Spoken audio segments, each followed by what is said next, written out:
Professor, would you mind to tell us if you still have Vale, Petrobras, Embraer, and Ambev in your portfolio? I mean, I read that some time ago you had those companies. I sold Vale, and I wrote a blog post when I sold it in 2015 because I screwed up when I bought Vale in 2013. I bought it back about 6 months later.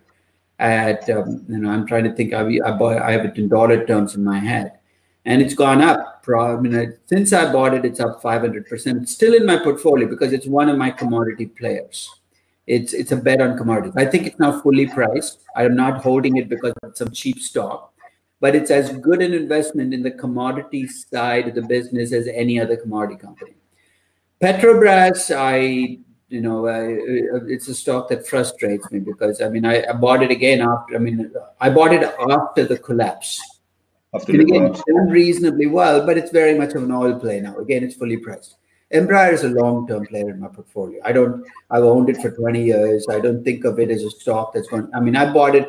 I'll tell you how long it's been in my portfolio. I bought it when Lula was running for president, and people were so terrified he would win, and they were knocking down the prices of every Brazilian company, including Embraer. And I said, that doesn't make sense. Here's a stock that makes 97% of its revenues outside Brazil. And you're treating it like you would Ambev, which at that time was just a Brazilian beverage company. So I bought Embraer a long time ago in my portfolio. It's still there.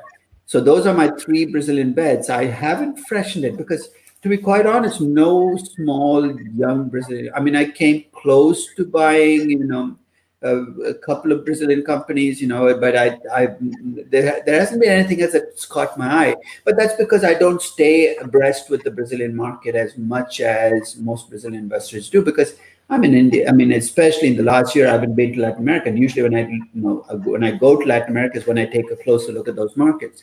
So I added Indonesian stocks to my portfolio. I have Indian stocks, I have Czechoslovakian stocks, Polish stocks, because every time I travel to a country, I find something interesting there. So I'm expecting to come back to Latin America next August, and I'll be in Sao Paulo then. So that'll give me a chance to take another look at the market. I'm interested in finding a small growth Brazilian company at a reasonable price. And that's going to be my next add to my portfolio. Is I don't want another big Brazilian player because I've got 3 of them already.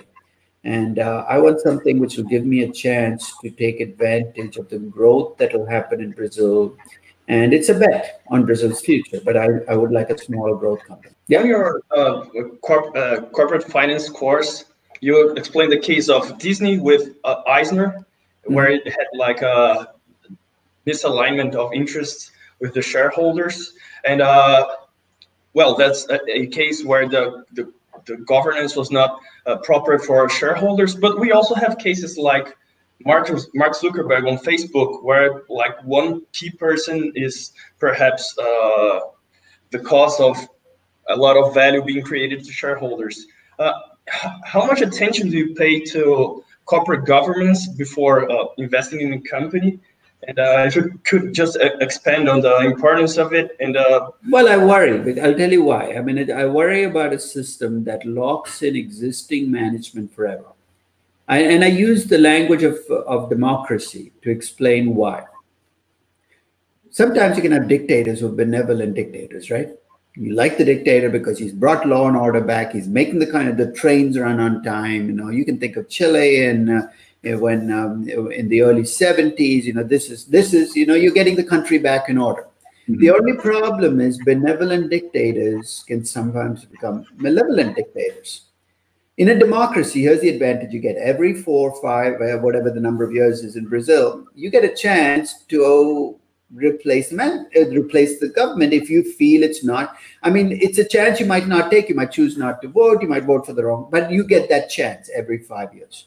And if you have a good government, they might get reelected over and over again, and that's the nature of democracy. In a dictatorship, I am essentially trusting Zuckerberg not only to be a good CEO now, but a good CEO forever. And that's scary. And that scares me. How much would I discount the value of Facebook for it? It depends on how much he throws his weight around. And to be honest, I like the way Zuckerberg has worked with Facebook. He's not taken things, he's not done things you don't see him doing things because personally he feels it for an ego boost.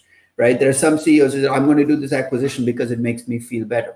Zuckerberg has been closer to Bill Gates in the way he's managed Facebook than he has been to some of those dictatorial CEOs at other companies who start doing things just because they're impulsive. So I've been impressed with the way he's managed the company. The privacy issues would have been there no matter who ran the company, because this is a company built on invading your privacy. It's kind of hypocritical to point to Facebook saying, how come you're taking what you've learned about me and using it on me? Well, guess what? Who gave them the information to use on you? It's you. So when people get hypocritical, how come you're doing this? Well, stop posting everything in your personal life on Facebook, and Facebook will start finding out less about you. So my concern with Facebook is less than my concern would have been with WeWork if Adam Newman ran it, because Adam Newman was also a dictator, but he seemed to be doing things. He did things like, I don't know whether you read the story about, he came back from a flight in Europe, and for whatever reason, he got a bee in his bonnet about meat, and he banned all meat being eaten in the WeWork offices. So everybody had to be either vegetarian or vegan. No. And this is the kind of impulsive thing that dictators do. I mean, it's not something a CEO of a business should be doing. So I think that when you get impulsive, and that's one reason I'm more concerned with Tesla than I would be with Amazon. Jeff Bezos rules Amazon. Elon Musk rules Tesla. But Elon Musk does some really crazy things as a CEO that are personal things, like that Thai cave where people got trapped, and he sent a boring machine to put a hole in there. That's the kind of thing that drives me crazy. I want Tesla. Now, again, I bought it at 180, and again, I told people, look, I view it as my corporate teenager. I mean, if you remember when you were a teenager, what teenagers do is every morning they wake up and they ask a question, which is, I have lots of potential, but what can I do to screw it up today? They do things that are really stupid, and Tesla strikes me as a corporate teenager. So it worried me. And for a long time, I think it held Tesla's value down. So when I valued Tesla, I had to bring in Elon Musk unpredictability. You can't remove him. He is Tesla. He is the visionary who built Tesla. So I think he's done a lot of good things. But he also has all his weaknesses as a human being play out as a corporate CEO. So I think it depends. I mean, some corporate CEOs are very less. I would say corporate governance is more than just about the CEO, right? I mean, it depends on where the power lies. I mean, if you read my post, I wrote it about 5 years ago, at the very bottom of Petrobras, where I took apart how Petrobras went from being a $200 billion company to a $10 billion company. Exact opposite of what it's supposed to do. One of the things I pointed to was that its corporate governance was driven by who managers thought they had to keep happy. And what managers at Petrobras realized was they didn't have to keep stockholders happy. They had to keep people in Brasilia happy to hold on to their jobs. So guess what? They delivered whatever the people in Brasilia wanted, which was go bore for more oil, become the biggest oil company in the world, even if it didn't make sense. So corporate governance is more about entrenching CEOs and less about entrenching CEOs, more about who do CEOs want to keep happy. And at Facebook, at least, my sense is Zuckerberg really cares about the stock price, whether it's for personal or selfish reasons or for the public good. It doesn't really matter to me, because if he cares about the stock price, I'm going to benefit. So as a Facebook stockholder, I'm glad he's focused on increasing the stock price.